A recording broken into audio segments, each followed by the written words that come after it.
Hi, this is Bob Gallico. I recently discovered that I have a common bond with the illustrious Jerome Kern, composer of musicals, Showboat, Sally, Roberta. No, the fact that my name is Robert has nothing to do with it. Songs like Smoke Gets in Your Eyes and All the Things You Are. Well, the bond is music. I have, in fact, written music, but one score for a stage version of James Thurber's 13 Clocks, receiving 2 productions some years ago, one at the Barter Theatre of Virginia and one at Carol Jenner's Children's Theatre in London, compared to Kern's output is, well, like comparing a laundry list to the complete works of Shakespeare. No, the musical bond is something else. Both of us took piano lessons from one Paolo Gallico, although I had far fewer lessons than Jerome and with considerably less improvement. The second connection turned up during my researches into Paolo Gallico, who happens to be my grandfather on my father's side, and about whom I really knew little of his origins, circumstances in my life having dictated otherwise.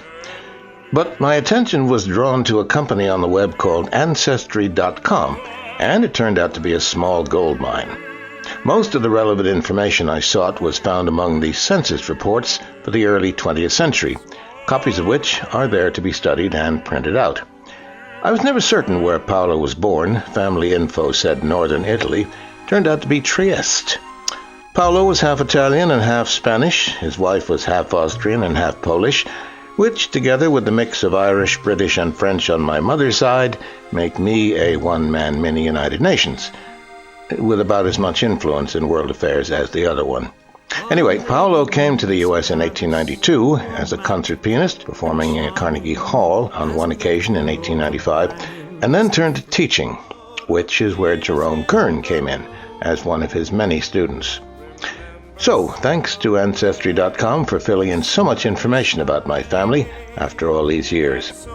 Incidentally, Beverly Sills also took piano lessons from Paolo. I can't really compare myself to her either. My voice is lower. It's inventive, informative, ingenious, broadcasting 24/7 to the Irish community. This is Radio Irish. RadioIrish.com. RadioIrish.com.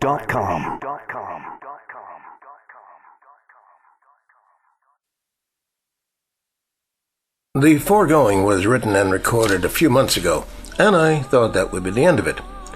But life is strange, and little did I know that it would lead to the most unlikely discovery, thanks to the thoughtfulness and curiosity of a very nice person named Diana Battle, a hospice nurse in Kentucky. Now, although she can't recall where it came from, Diana has had in her possession for the last 15 years a box of old photos of, as she wrote, various and sundry folk dressed in the 1890-1900 era. Some were musicians holding violins or cellos, a conductor, a professor. Some were not signed, but with those that were, it was hard to figure out the signature. However, one was very clear. On the back was written, Paolo Gallico, pianist, New York City. Well, looking through them recently, her curiosity was piqued, and she Googled the name Paolo Gallico. And lo and behold, one of the results directed her to a YouTube video of that piece that I did on him in relation to Jerome Kern. And so, as she says, on a whim, she contacted Radio Irish and got an email to me offering to send me the picture, thinking that if it was my grandfather, I might like to have it. And that was the start of a remarkable connection and fascinating chain of research. I contacted Diana and said I would be most grateful for the picture. She immediately emailed me saying she would send the original and in the meantime sent a scan of it. Now, I only knew my grandfather when he was in his 70s, a white-haired old gentleman, so this was wonderful to see him as a young man. I knew of no other such picture in existence. But the real surprise came when the original arrived in the mail. When I looked at the back and saw the writing, well, I nearly fell off my chair. The signature, Paolo Gallico, handwriting of the last name was almost identical to mine. Well, first thought, was this actually Paolo's handwriting? A document obtained through Ancestry.com confirmed it. A passport application from 1922 in his own handwriting. Yes, the signature was the same. Incidentally, much of that research that followed was facilitated by Ancestry.com, and it's a great source of information if you're looking to trace family roots, and it's not that expensive either. Anyway, back to Paolo and me. An American statistician determined that the possibility of two handwritings to be identical is one chance in 68 trillion. 68 trillion, that's about the size of our national debt. Well, anyway, a renowned graphologist and psychic in Salem that I showed the signatures to felt that there was very probably a psychic connection between Paolo and me. Perhaps he was channeling through me. And a numerology breakdown of our birth dates showed similarities of personality. Well, at least I thought I should find out as much as possible about him and follow up my original piece. So began my voyage of discovery with the help of, as I've said, Ancestry.com and the ubiquitous Mr. Google. As I said in the original piece, Paolo was born in 1868 in Trieste, Italy, of an Italian father, Guglielmo Gallico, from Mantua, and a Spanish mother. His musical talent was soon apparent. As early as the age of 15, he was giving piano recitals. He entered the Vienna Conservatory and graduated in 1886 with the highest honors and 2 gold medals. His teacher was Julius Epstein, professor of piano at the conservatory, whose pupils also included Gustav Mahler. Paolo and Mahler would not have met there, as Mahler was 8 years older and had left before Paolo came. But the two did meet in later years in an extraordinary situation. Between his graduation in 1886 and 1892, the year he emigrated to America, he met and married Hortense Ehrlich, thus providing the Austrian injection into my heritage. I never met Hortense. She had passed away before I met Paolo for the first time in the 40s. Paolo and Hortense settled in New York. I can't be certain where they lived initially, but from a 1900 census form, they were listed as living at 695 Madison Avenue. Over the next 20 or so years, they lived at a number of addresses on East 59th Street and eventually on West 75th Street, which I vaguely remember as being where I went to receive my few piano lessons. For his first years in the U.S., Paolo established himself as a popular concert pianist, giving frequent recitals. From the New York Times, February 6, 1902. Mr. Gallico's piano recital.